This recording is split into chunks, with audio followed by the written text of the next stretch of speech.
सारा कुरान आप तिलावत कर लीजिए, कहीं पर ये लफ्ज नहीं आएगा कि नमाज पढ़ो। हर जगह जो हुक्म है वो है अकीमुस्सलाह, नमाज कायम करो। नमाज पढ़ने का लफ्ज नहीं है, नमाज कायम करने का हुक्म। कायम करने के क्या माना है?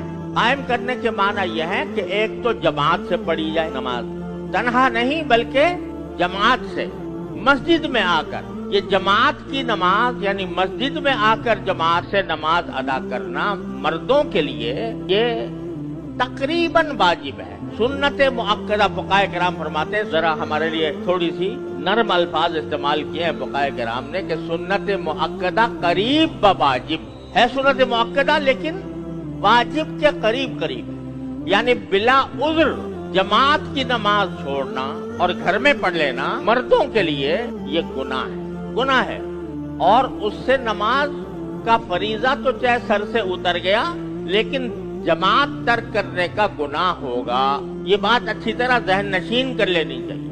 बल्कि बाज़ फुक़ाए किराम ने फरमाया कि तन्हा नमाज पढ़ना, घर में नमाज पढ़ना तन्हा, ये अदाए कासिर है, यानी नाकिस अदायगी है।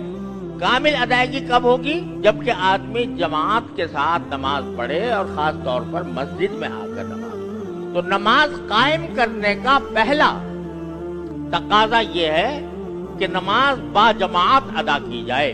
और अगर घर में पढ़ेगा तो चाहे फरीजा सर से उतर गया, लेकिन तर्के जमात का गुनहगार होगा।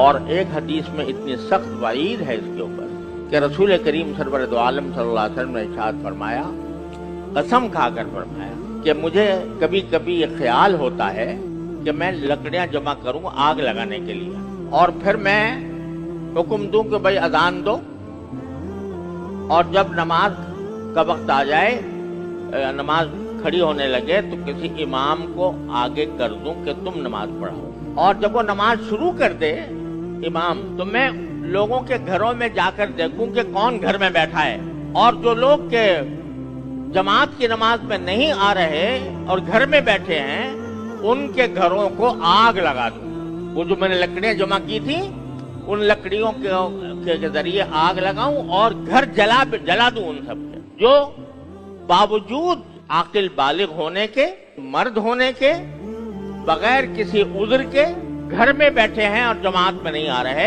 उनके घरों को मैं आग लगा दूं। ये फरमाया सरकार द्वारा। तो नमाज पढ़ लेना काफी नहीं है, नमाज का बाजमात अदा करना ये जरूरी है।